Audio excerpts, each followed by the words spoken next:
showcase GPI's capabilities in the foundry and in our motion control division. सगळ्यांना English चालेल का Marathi preferable आहे? मी दोन्ही प्रयत्न करतो. मी एक छोटं प्रेझेंटेशन केलं आहे, त्याच्यावर तुम्हाला कळेल की GPIचं ग्रुप काय काय गोष्टी करतं. प्रायमरी वी आर नोन आमच्या फाउंड्रीसाठी, बट आमचं दुसरं डिव्हिजन पण आहे मोशन कंट्रोल. तिथे आम्ही products oil and gas, transmissions for marine, defence आणि कॉन्ट्रॅक्ट मॅन्युफॅक्चरिंग करतो ओरिजिनल इक्विपमेंट मॅन्युफॅक्चरर्सचे डिझाईनप्रमाणे.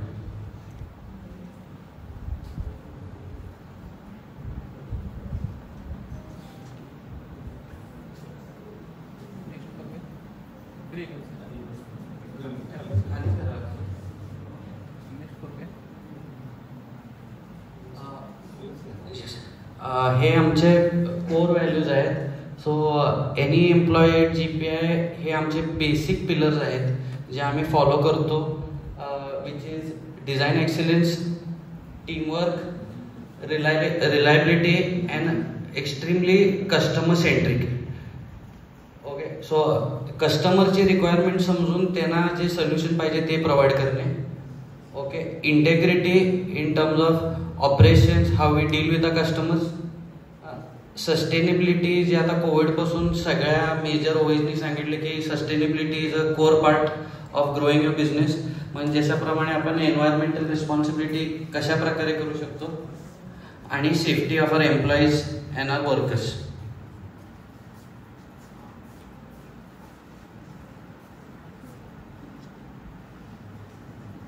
पुढे येणार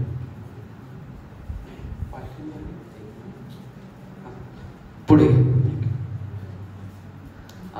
आमचं कोल्हापुरात 4 प्लांट आहेत. एक उसगावला, एक कागलला, आणि अमेरिकेत आणि कॅनडामध्ये पण ऑइल अँड गॅस प्रॉडक्टसाठी 2 मॅन्युफॅक्चरिंग फॅसिलिटीज आहेत.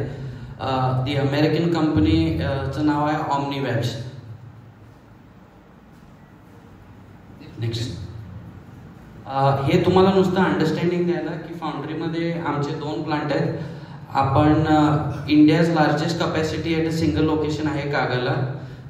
ऑल पुट टुगेदर आपलं मॅन्युफॅक्चरिंग 10,000 मेट्रिक टन होतं महिन्याला फिनिश्ड कास्टिंग्स. दुसरं डिव्हिजन आहे, जसं तुम्हाला म्हटलं मोशन कंट्रोल डिव्हिजन. तिथे आपण ऑइल अँड गॅस, जे पूर्वी आपल्याला बरेच ऑइल टँकर दिसायचे भारतात फिरताना, आता ते सगळं पाईप्स थ्रू जातं आणि त्याची सेफ्टी क्रिटिकल व्हॅल्व्स इंडियामध्ये आम्हीच बनवणार आहे. हे झिरो लिकेज एअरपोर्ट ॲप्लिकेशन्स, आता भारताचे सगळे नवीन एअरपोर्ट झाले लेटली, त्याला क्रिटिकल व्हॅल्वसाठी GPIने सप्लाय केले. नवी मुंबई एअरपोर्ट असू दे, त्रिवेंद्रम असू दे, आसाम असू दे, गुवाहाटी असू दे, सगळ्या एअरपोर्ट्सला आपण व्हॅल्व सप्लाय केले. दुसरं ट्रान्समिशन डिव्हिजन आहे. तिथे आपण मरीन ॲप्लिकेशन म्हणजे boats, tugs, barges, also fishing boats, ह्याला आपण मरीन गिअरबॉक्सेस देतो. आता आपली रेंज ह्या वर्षी आपण 5,000 हॉर्स पॉवरपर्यंत जातोय, and we are India's only manufacture for marine transmissions in this range. आणि कॉन्ट्रॅक्ट मॅन्युफॅक्चरिंग म्हणजे आपण भारत मोर सारख्या कंपनीज, BML, त्यांचे क्रिटिकल असेंब्ली ज्या अर्थ मूव्हिंग इक्विपमेंटला लागतात आणि डिफेन्स ॲप्लिकेशनला लागतात, त्यांच्या डिझाईनप्रमाणे आम्ही कॉन्ट्रॅक्ट मॅन्युफॅक्चरिंग करून देतो. आता फाउंड्रीमध्ये आमचे 4 मेन सब व्हर्टिकल आहेत. एक म्हणजे फाउंड्री जिथे कास्टिंग तयार होतं, दुसरे मशीनिंग जिथे सगळे कास्टिंग फिनिश होतात रेडी फॉर डिस्पॅच, तिसरं is rapid prototyping. This is again A industry 4.0, म्हणजे जे कन्व्हेन्शनल प्रोसेस जे फाउंड्रीत लागते करायला, हे आपण नॉर्मली त्याला 3 ते 4 महिने लागतात कुठलाही पार्ट डेव्हलप करायला. पण 3D रॅपिड प्रोटोटायपिंग आहे, आपण कस्टमरला सॅम्पल 15 दिवसात देऊ शकतो. आणि शेवटचं आहे जी टूल रूम आहे, जे आमच्या फाउंड्री आणि दुसऱ्या डिव्हिजनचे सगळे जिग फिक्स्चर्स मॅन्युफॅक्चर करतात. कंपनी माझ्या आजोबांनी चालू केलेली, मिस्टर जयकुमार पाटील. हे 1961 मध्ये उसगावला आमची जेव्हा जे फाउंड्री चालू करणार होतो त्यावेळेस, आणि हे आमचं कॉर्पोरेट बिल्डिंग त्यावेळेस. आता ह्या स्लाइडमध्ये मी काय दाखवायचा प्रयत्न केलाय की पूर्वी फाउंड्री कशी होती आणि आता कशी झाली. आता तुम्ही बघता तर 1962 मध्ये सगळं हँड मोल्डिंग होतं आणि हँड पोरिंग. त्याच्यानंतर आपण जरा ऑटोमेशनकडे गेलो. त्याचं होतं हे मशीन मोल्डिंग होतं. 1983 मध्ये आपण इंडियातली पहिली high pressure moulding line, second high pressure moulding line Tata Motors नंतर उजगावला बसली. ह्याच्यामुळं पूर्ण प्रोसेस ऑटोमेट झाला. आणि जी 2014 जी आमची कागलची फाउंड्री आहे ह्याच्यात सुधारणा काय झाली की हे सगळं आणि इलेक्ट्रोमेकॅनिकलमुळे स्पीड आणि फ्लेक्झिबिलिटी जास्त मिळाली. म्हणजे जसं आपल्या फोनमध्ये सॉफ्टवेअर अपग्रेड होतात आणि त्याच्यामुळे आपल्याला जास्त एफिशियन्सी मिळते त्या प्रकारे पण आणि टेक्नॉलॉजीमध्ये म्हणजे पूर्वीच्या स्ट्रक्चर आणि आत्तामध्ये जरा तुम्हाला हे दिसेल की हे आत्ताची लाईन जरा पातळ दिसते पण ह्याचं सगळं आहे की स्ट्रेस अनालिसिस करून सगळ्यांनी ऑप्टिमाइज केलेत लाईन्सचे डिझाईन, जे पूर्वी त्याच्या म्हणजे आपल्याकडे तेवढे टूल्स नव्हते करण्यासाठी. तशाच प्रकारे मेल्टिंगमध्ये तुम्ही बघताय तसं हाताने पोर केलं जायचं पूर्व. मग आम्ही क्युपोलावर गेलो जे कोल मेल्टिंग होतं. त्याच्यावरून आम्ही ऑटो कारवर गेलो. त्याच्यामुळं थोडे मेकॅनायझेशन झालं. 2004 मध्ये आम्ही बऱ्यापैकी सगळं ऑटोमेट केलं. आणि 2014 मध्ये आम्ही induction furnaces plus pouring automation हे इम्प्लिमेंट केलं दोन्ही फाउंड्रीजमध्ये. परत तुम्ही जसं बघता पूर्वी आम्ही नुसते ब्रेकड्रम्स करायचो. तर एका वेळेस आम्ही 22 ते 30,000 ब्रेकड्रम टाटा मोटर्सना पर मंथ द्यायचो. त्यावेळेस सगळं मशीन 1960 मध्ये कन्व्हेन्शनल होतं. मग ते सगळं कन्व्हेन्शनलवरून जरा CNC लेथ्सवर आलं. आणि आत्ता तुम्ही बघताय तसं आम्ही VMC, HMC आणि 6 ॲक्सिस मशीनवर आलोय. परत काळाप्रमाणे जसे आपले मोबाईलचा अपग्रेड होत गेले टेक्नॉलॉजी बरोबर आम्ही हळूहळू ते इम्प्लिमेंट केलं. आणि तुम्ही सगळीकडे बघताय तर सगळीकडे तुम्ही बघताय तसं 1987 नंतर 2006 मध्ये मिनिंग तो सगळा पिरियड एक लर्निंग कर्व होता की टेक्नॉलॉजी कशी चेंज करावी आणि काय प्रकारे चेंज करावी. So we have been in business for the last 60 years. So this journey has taken 60 years to come to आत्ता आपण तिथं बघतोय. आता मी जरा फाउंड्रीमध्ये जिथे ऑटोमेशन आहे ह्याचे तुमच्यासाठी जरा व्हिडिओज केलेत. कोणाला काही डाऊट्स असले का क्लॅरिटी मला विचारा, मी त्याप्रमाणे आन्सर देईन. आता जेव्हा लोक आता ऑटोमेशन आणि 4.0 म्हणतात त्याच्यासाठी आम्हाला बेसिक ड्रायव्हिंग फॅक्टर्स काय लागतात? Productivity, consistent quality, cost reduction, using new technology that is been developed in the market, म्हणजे कॉम्पिटिशन बरोबर राहण्यासाठी. आणि आता जे भारतात मला मंगेश पाटील साहेबांना सगळ्यांनाच लेबर हा फाउंड्रीला एक मोठा विषय आहे आता. Even though India's population is so large, फाउंड्रीसाठी पूर्वीसारखी लोक मिळत नाहीत, ऑपरेशन्सला मिळत नाहीत आणि शॉपवर मिळत नाहीत. आमच्या सगळ्या फाउंड्रीवाल्यांचा प्रयत्न आहे की आपण असं एन्व्हायरमेंट क्रिएट करू by which newer students like your self find the foundry attractive to work. So that is our as a foundry cluster that is our objective. म्हणजे पूर्वी काय सगळ्यांना वाटायचं की फाउंड्रीत आले की माणूस काळा होऊनच येतो बाहेर. आज परिस्थिती तशी नाही आहे. बऱ्याच, मी म्हणत नाही सगळीकडे ती नाही आहे, पण बऱ्याचशा लिडिंग फाउंड्रीज कोल्हापुरात आहेत. तिथं working environment is like we aspire to be like a IT company. Even though our margins are not like an IT company, we try our level best that we can provide a sustainable, a clean environment for our staff and for our workers. तुम्हाला म्हटलं तसे conventional process माहीत होणे ऑटोमेशनला जाण्यासाठी फार महत्त्वाचं आहे. कारण लोकांना काय वाटतं बऱ्याचदा की रोबो आला की सगळ्या गोष्टी होतात. रोबो आला की सगळ्या गोष्टी होत नाहीत. तुमचं थॉट प्रोसेस त्या प्रोसेसबद्दल क्लिअर पाहिजे. आणि जिथे रोबोचं ॲप्लिकेशन आहे तुमच्या प्रॅक्टिकल नॉलेज का शॉपच्या नॉलेज त्या प्रकारे इंटिग्रेशन करायला लागतं. म्हणजे आमच्याकडे एक टीम असते जे पुला प्रोजेक्ट रिपोर्ट बनवते.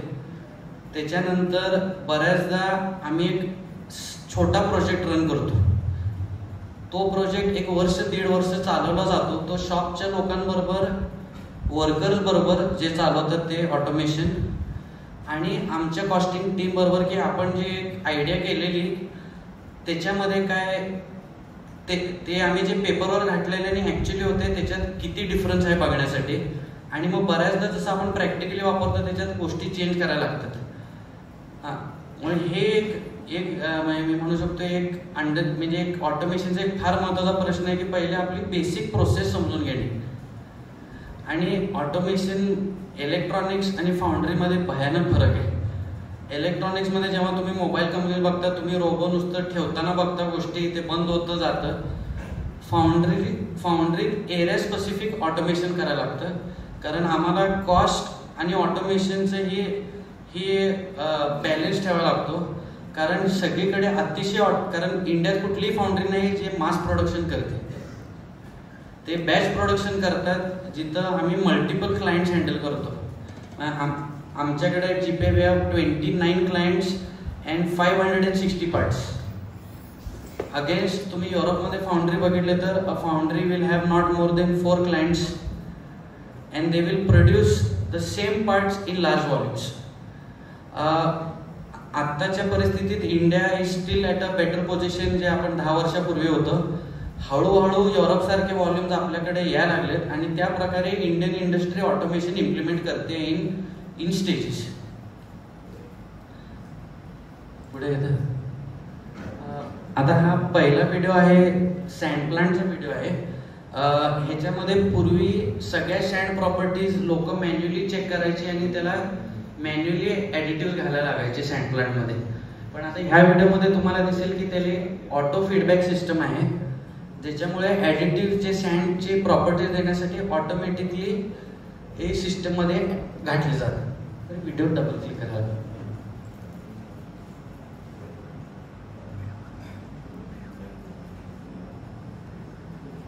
हा त्याचा मल्टी कंट्रोल आहे, त्याच्यावर तुम्हाला कंटिन्युअस लूपमध्ये फीडबॅक मिळत जातो सँड प्रॉपर्टीज काय आहेत आणि कुठले ॲस्पेक्ट्स बरोबर नाही आहेत त्याच्यात.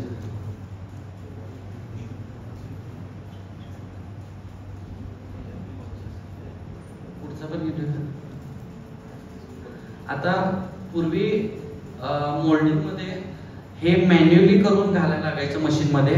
आता ह्याला मल्टिपल पॅलेट चेंजर आहे.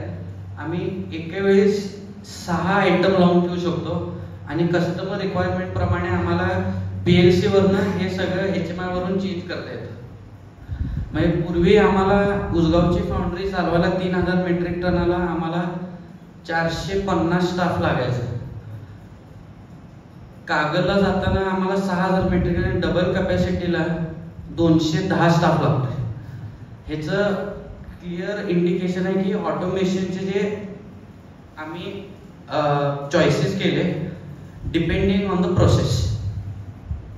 आणि पूर्वी ते शक्य नव्हतं कारण आपल्याकडे व्हॉल्यूम नव्हते म्हणून ते इकॉनॉमिकली वायबल नव्हतं. आम्ही 2014 मध्ये जरा धाडस करून जरा ऑटोमेशन जास्त घ्यायचं म्हणून केलं.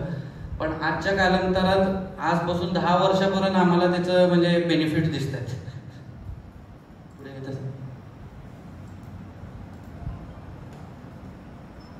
तशाच प्रकारे पूर्वी कोर्स लोकांना मॅन्युअली ठेवायला लागायच्या मोल्डमध्ये. आता त्याला ऑटो कोर सेटिंग फिक्स्चर आहे. तुम्हाला कोर म्हणजे इथं तुम्हाला एक सिंपल लेबरर लागतो ज्याने नुसतं फिक्स्चरमध्ये आपली कोर ठेवायची, बाकीच्या सगळ्या गोष्टी मशीन करते. मोल्डमध्ये ठेवण्यापूर्वी ठेवताना तुटायच्या गोष्टी, बऱ्याच गोष्टी ह्याच्यात एलिमिनेट झाल्या त्या प्रोसेसमुळे. आता इथे तुम्हाला रोबोट दिसत आहेत वेंटिंगला. पूर्वी ह्याला PLC युनिट असायचं. जशी आमची रिक्वायरमेंट कस्टमरकडून वाढत गेली आम्हाला स्पीड वाढवायचं होतं. आता दिस इज अ क्लासिक एक्झाम्पल वेर ज्याला आपल्याला प्रोसेस माहिती पाहिजे. जिथं आम्ही रोबोट घेतले सेकंड हँड मार्केटमधून आणि PLC मध्ये इंटिग्रेट केले. ह्याच्यामुळे आम्हाला लाईन स्पीड जो वाढवायचा होता तो आम्हाला इनहाऊस करता आला. पण again the point is basic shop floor knowledge has to be very good to have the imagination to put this in the process. आणि ह्याच्यामुळं आम्हाला रिलायबिलिटी मिळते, आम्हाला लेबरची डिपेंडेबिलिटी कमी होते आणि पूर्ण फ्लेक्झिबिलिटी मिळते. आणि दर आयटमप्रमाणे आम्ही ह्याचा प्रोग्राम करून ठेवलेला असतो. वेंटिंगमधून बेसिकली तुम्ही लोखंड होतं तिथून गॅस बाहेर निघतो, ते ऑलमोस्ट 50% पिरियडमध्ये हे करतं.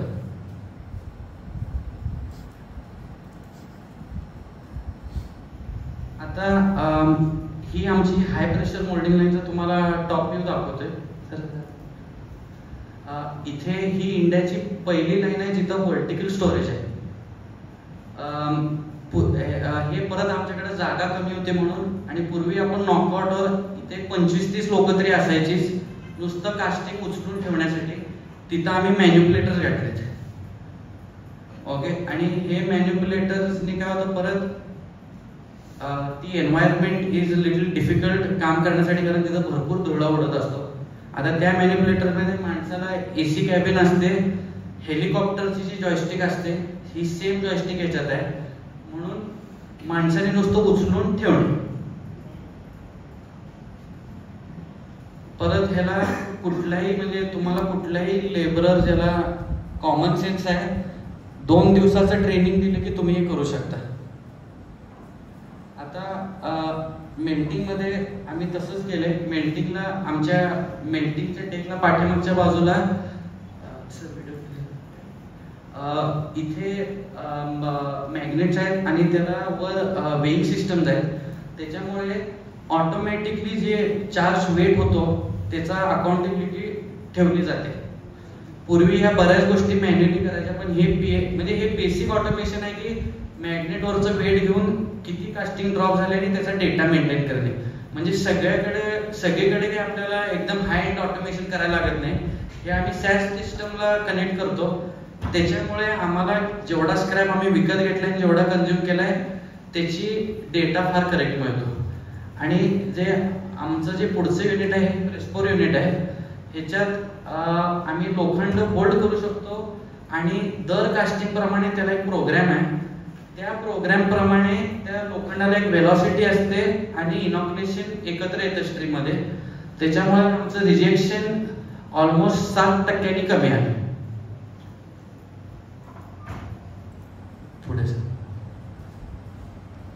आता हे कोरशॉप आमची दुसरी कंपनी आदिटेक आहे. तिथे आम्ही हळूहळू आम्हाला इंडियामध्ये जे आम्हाला एक्सपेक्टेड होती इक्विपमेंटची क्वालिटी ती मिळत नव्हती, आणि इंडियन इंडस्ट्रीला युरोपियन इक्विपमेंट परवडत नव्हती आमच्या प्रोजेक्ट रिपोर्टला. मग आम्ही 5-7 वर्षापूर्वी एक स्वतःच आम्ही इनिशिएटिव्ह घेतला आमच्या दुसऱ्या कंपनीची कोर शूटिंग इक्विपमेंट बांधायची. त्याच्यामुळे आम्ही मिक्सर ऑटोमेट केलाय. इथे परत आमच्याकडे 30 लोक वर असायची नुसती सँड फीडिंग आणि मिक्सरचे प्रॉपर्टीज बरोबर आहेत का बघायला. आता ही पूर्ण प्रोसेस ऑटोमेट केली आहे विथ व्हॉल्युमेट्रिक सिस्टम, आणि हे सगळे मशीन आम्ही इन हाऊस बांधतो आमच्या सबसिडरी कंपनीतून. 5 axis they are as good as any foreign make. Objective होतं एक म्हणजे आमच्या फाउंड्रीसाठी करणे, आणि दुसरे also to offer to our foundry cluster good machine capability. कारण ॲज अ फाउंड्री क्लस्टरच आपण सगळे एकत्र टेक्नॉलॉजीमध्ये पुढे गेलो तरच ह्या फाउंड्रीच्या आमच्या पूर्ण क्लस्टरला गुजरात, महाराष्ट्र, नॉर्थ मगच इम्पॉर्टंट राहतं. म्हणून ऑब्जेक्टिव्ह आता आम्ही एक 2-4 वर्षापूर्वी आता ओपन मार्केटमध्ये विकायला आले. आम्ही आत्ताच मंगेश साहेबांनी तिकडे आता त्यांच्या नवीन फाउंड्रीला कोर शूटिंग इक्विपमेंट सप्लाय केले. हे आम्ही एकदम इनिशियल फेजमध्ये चालू केलेलं, पण आता आम्ही ह्या वर्षी ओपन मार्केटमध्ये विकायला चालू करतो. हे तुम्हाला जस्ट एक एक्झाम्पल दाखवणे. कोर शूटिंग इक्विपमेंट म्हणजे ह्याच्यात इलेक्ट्रिकल, हायड्रॉलिक आणि न्यूमॅटिक हे तिन्ही कंपोनंट्स तेवढेच महत्वाचे आहेत. आणि ह्याला it is basically a machine that uses sand which is a very abrasive component. Okay, but आपण जे मशीन क्वालिटी बिल्ड करतोय आता आपल्याला एक्सपेक्टेड शेल्फ लाईफ 12 ते 15 वर्ष आहे.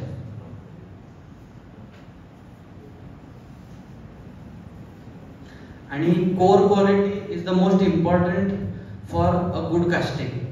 म्हणजे हे मशीन चांगल्या क्वालिटी असणं अतिशय महत्वाचं आहे.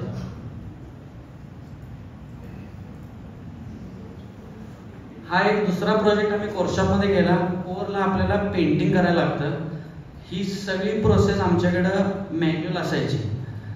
2017-18 मध्ये परत प्रोसेस समजून आम्ही रोबोट, हे 800 किलोचे रोबो आहेत. कोर तिथे पॅलेटवर ठेवली जाते.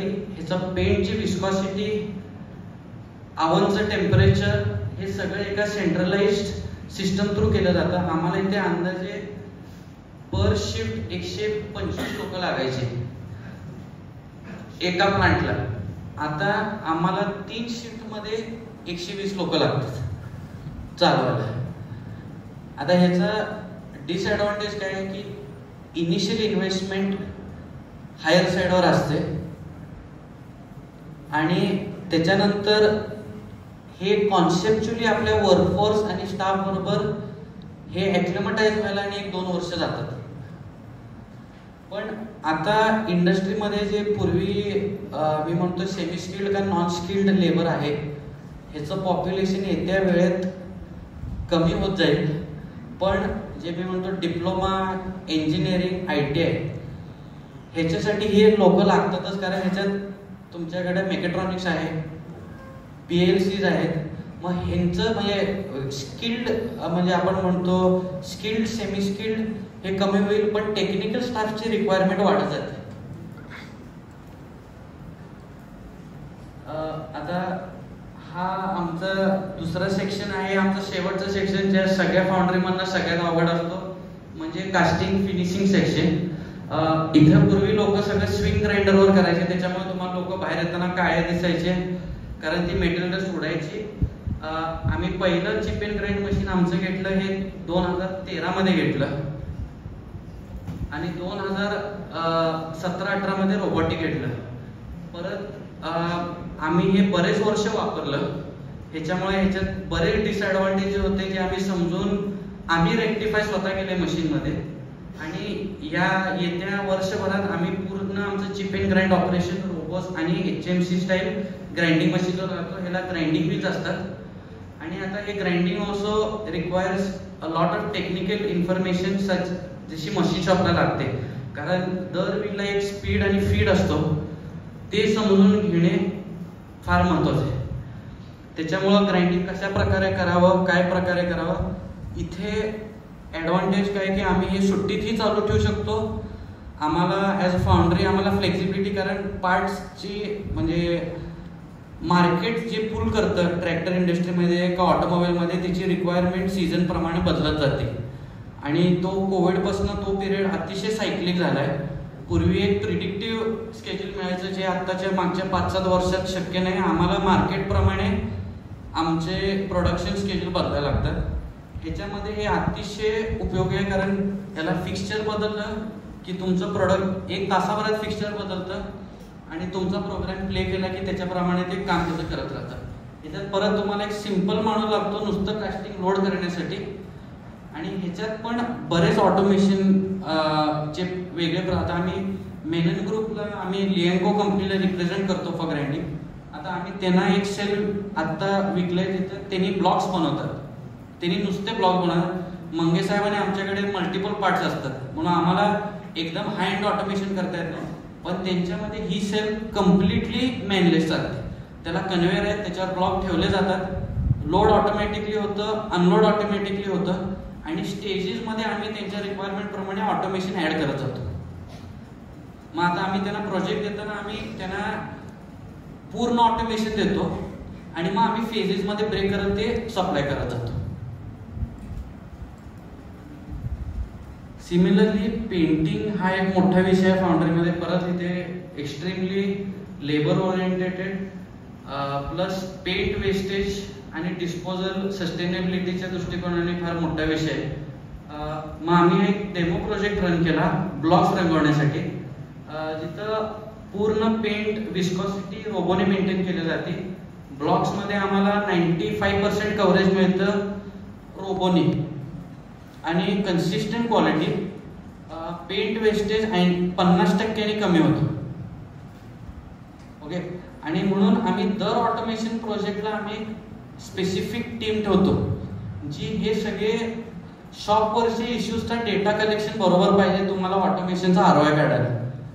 आता हे आम्ही सेल ऑलमोस्ट 6 वर्ष चालवलं. येत्या वर्षी आम्ही आमचे बाकीचे पेंट शॉप ह्या प्रकारे ऑटोमेट करतोय, पण तिथं आम्हाला कव्हरेज 100% मिळत नाही आहे. आम्हाला 70 to 80% रोबो कव्हर करते, बाकीचे 20% माणूस कव्हर करेल. परत लेबर डिपेंडन्सी आमची 50% येते ह्याच्यावर. परत हे आम्ही सोमवारी सुट्टीच्या दिवशी कास्टिंग लोड करून ठेवले की रोबो स्वतः काम करतात. आता मशीनिंग दाखवते. हे आमचं मशीन शॉप आहे आताचं कागलचं. तुम्हाला इथे दिसते की इथे तुम्हाला basic individual horizontal machining centre subject with hydraulic palettes आणि प्रोबिंग मेकॅनिझम्स. याच्यामुळं तुम्हाला कुठला जॉब डिटेक्शन ऑटो प्रोबिंग होतं दर मशीनवर. सगळे टूल आम्ही प्रीसेट करून केले जातात. आणि आता तुम्हाला नेक्स्ट पार्ट जे दाखवते की जिथं तुम्हाला माणूस दिसतोय हे पूर्ण प्रोसेस आता आम्ही काम करतोय की हे ऑटोमेटेड होईल, बाय विच तुमची tool creep will be manless. परत हे exercise is only economical if you are into mass production. Batch type प्रोडक्शनला ह्याचा कॅपिटल कॉस्ट अतिशय महाग आहे. आता आम्ही पहिला एक्सरसाइज करतोय की आमची टूल क्रिप ऑटोमेट करणे. पुढची स्लाइड आणि पुढची स्लाइड आहे. आता हे व्हिडिओ तुम्हाला प्ले करून आपण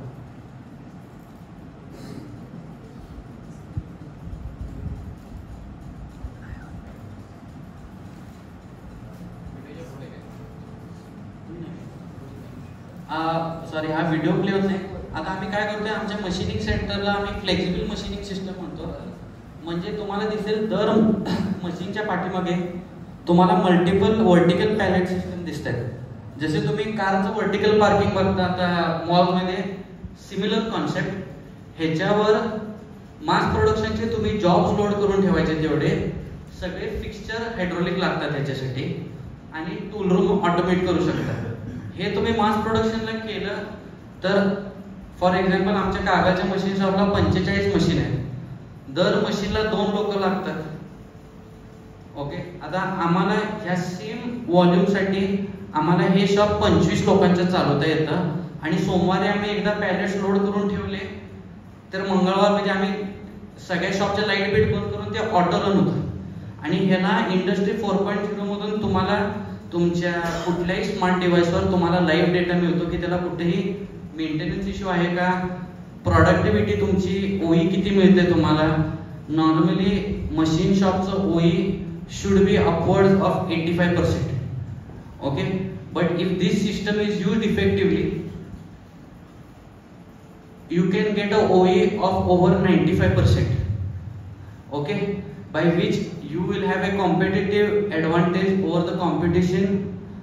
Consistent, but परत ह्याच्यात पॉइंट काय की तुम्हाला म्हणजे मी कुठल्याही नवीन माणसाला धंदा देताना म्हणणार नाही की पहिल्यांदा तू अशा प्रकारे चालू कर.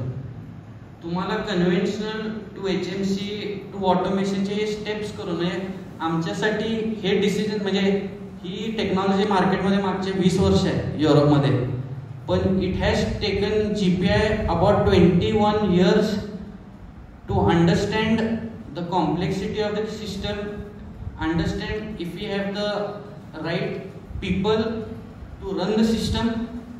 म्हणजे हे घेणं फार सोपं आहे, पण तुम्हाला त्या प्रकारे त्या लेवलची लोक पण लागतात हे चालवायला. मग आता आम्ही सेंट्रल इंडियामध्ये आमचं प्लॅनिंग आहे मशीन शॉपचं एक्सपेन्शन करणे. तिथं आम्ही ग्रीनफील्ड प्रोजेक्टचं आमचं ॲस्पिरेशन आहे की ह्या प्रकारे आपण पुढे जाऊ.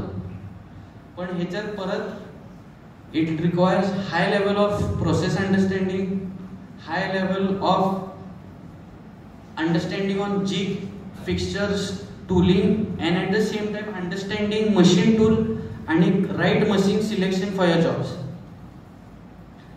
पण ह्या सिस्टम मध्ये काय की एकदा तुम्ही सिस्टम घेतली त्याचे पॅरामीटर्स फिक्स्ड असतात. तुम्ही आता म्हणलं याच्यात काय तर जॉब वाढवायचा का कमी करायचा ते तुम्ही करू शकत नाही. म्हणून तुमच्याकडे थोडी फोरसाईट पण पाहिजे की पुढच्या 5-6 वर्षात आपल्याकडे कशा प्रकारचे जॉब येतील त्याच्याप्रमाणे ही सिस्टम आणि 5 वर्ष नवीन जॉब अकोमोडेट करू शकेल का. आता हे आमचं रॅपिड प्रोटोटायपिंग युनिट आहे. This is the world's largest 3D printer. Okay, it is made by a company called Voxeljet from Germany. ह्याचं कॉन्सेप्ट तुम्ही आता व्हिडिओमध्ये बघतालच. आपला लेझर जेट प्रिंटर जो काम करतो ह्याचं कॉन्सेप्ट सेम आहे. लेझर जेटच्या इंकच्या बदली इकडे तुम्हाला सँड येते आणि केमिकल त्याच्यामुळे लेअरवर लेअर बनत जाते. परत everything is very convince like a foundry. Like sand mixer असतो ज्याच्यात तुमच्या प्रॉपर्टीज इथे कन्सिस्टन्सी पाहिजे आणि हे प्रिंटेड वरही प्रिंट केलं जातं. हे 4 metre by 3 metre by 1 metre size आहे. पूर्ण एक जॉब प्रिंट करायला आपल्याला 56 आवर्स लागतात. हे आम्ही आमच्या फाउंड्री कस्टमर्स दुसऱ्या डिव्हिजन रॅपिड प्रोटोटायपिंग. एक एक्झाम्पल म्हणजे आता BH4 वरून BH6 का 5 जेव्हा इंजिन जात होते, नॉर्मली ऑटोमोबाईल इंडस्ट्रीला प्रोटोटाइप्स करून हे सगळं रन करायला अंदाजे 1.5-2 वर्षाचा प्रोसेस होता. आज हा प्रोसेस कास्टिंग बनवण्यापासून इंजिन व्हॅलिडेशन 4 महिन्यात झालं. जिथे आम्हाला कमी रिक्वायरमेंट असते जॉब्सची का आम्हाला प्रोटो डेव्हलप आम्ही ह्या रूटने जातो. ऑल्सो आपण through foundry we are also India's first foundry to be certified for safety critical parts. म्हणजे आता तुम्ही आपले जे नवीन मेट्रोज बघताय भारतात बनणारे, आम्ही नॉर्मरेन जे कंपनी आहे त्यांच्या थ्रू हे सेफ्टी क्रिटिकल पार्ट्स आम्ही सप्लाय करतो. Again for every business an important factor is incoming inspection आणि quality control. आमचे तिन्ही labs are certified by the government in India under R&D also ISO certified and ILAC. म्हणजे आम्ही instrumentation, metallurgy आणि rubber हे सगळे products आपण in house certify करू शकतो for government agencies as well as for our customers. आणि आमचे जे वेंडर्स आहेत त्यांना पण आम्ही हे देतो. म्हणजे ज्या प्रकारे इथे सगळी इक्विपमेंट आम्ही इधर जर्मन, जॅपनीज और स्विस ठेवतो. हे आमचं दुसरं डिव्हिजन आहे मोशन कंट्रोल. तुम्हाला सांगितलं तसं आमचे 3 मेन व्हर्टिकल आहेत इथे: ऑइल अँड गॅस, ट्रान्समिशन्स आणि कॉन्ट्रॅक्ट मॅन्युफॅक्चरिंग. ऑइल अँड गॅसमध्ये आम्ही एक्सप्लोरेशन म्हणजे जे तेल धरतीपासून बाहेर निघतं त्याच्यासाठी प्रॉडक्ट्स बनवतो. हे प्रॉडक्ट्स 20-25 हजार PSI पर्यंत असतात. आणि ह्याला आम्ही ऑटोमेशन पण करतो. जे क्रिसमस ट्रीज असतात, जेव्हा धरतीतनं ऑइल निघतं त्याला एक दर क्रूड प्रमाणे त्याची एक वेगळी क्रिसमस ट्री असते. आम्ही क्रिसमस ट्री मॅन्युफॅक्चरला आम्ही ऑटोमेशन सोल्युशन्स प्रोव्हाइड करतो. जे 6D म्हणतात ते आम्ही मिडस्ट्रीम आणि डाऊनस्ट्रीम म्हणतो. मिडस्ट्रीम आणि डाऊनस्ट्रीम म्हणजे क्रॉस कंट्री पाईपलाईन्स. आणि तुम्ही एअरपोर्टच्या जवळ बघितले असतील असे गोल मोठे वेसल्स दिसतात जिथं बेसिकली एव्हिएशन फ्यूल ठेवली जाते जी एअरपोर्टच्या व्हेकल्स फिलिंग आणि प्लेन फिलिंगसाठी असते. त्याच्यासाठी हे सेफ्टी क्रिटिकल प्रॉडक्ट्स असतात. सेफ्टी क्रिटिकल याचा अर्थ म्हणजे कुठेही जयपूरला 2013-14 मध्ये एक फायर झालेला, तिथं मला वाटते आपलं ऑइल टँक एक 2 महिने डिझेल जळवत होतं. कारण तिथे एकदा जाळ लागला की तुम्ही त्यांना कंटेन करू शकत नाही तुमच्याकडे प्रॉपर प्रोसिजर नसले तर.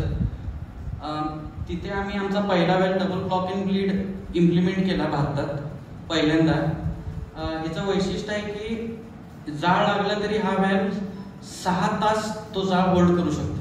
त्याच्यामुळे तिथे ऍक्सिडेंट झाला चुकून तर लोकांना वेळ मिळतो रिॲक्ट करायला. प्लस ह्याला आपण आता भारतात हे क्रॉस कंट्री पाईपलाईन सगळीकडे आहेत आणि आपले HPCL, BPCLचे मुंबई, दिल्लीमध्ये मेन कंट्रोल सेंटर आहेत. त्याला आम्ही ऑटोमेट करतो. म्हणजे त्यांनी कुठेही बसून भारतात तो वाल्व ऑन ऑफ करू शकतो. त्याच्यातून किती फ्यूल गेली आहे, किती लोड झाले आहे, किती अनलोड झाले आहे, हे सगळ्या गोष्टी त्यांना मिळतात.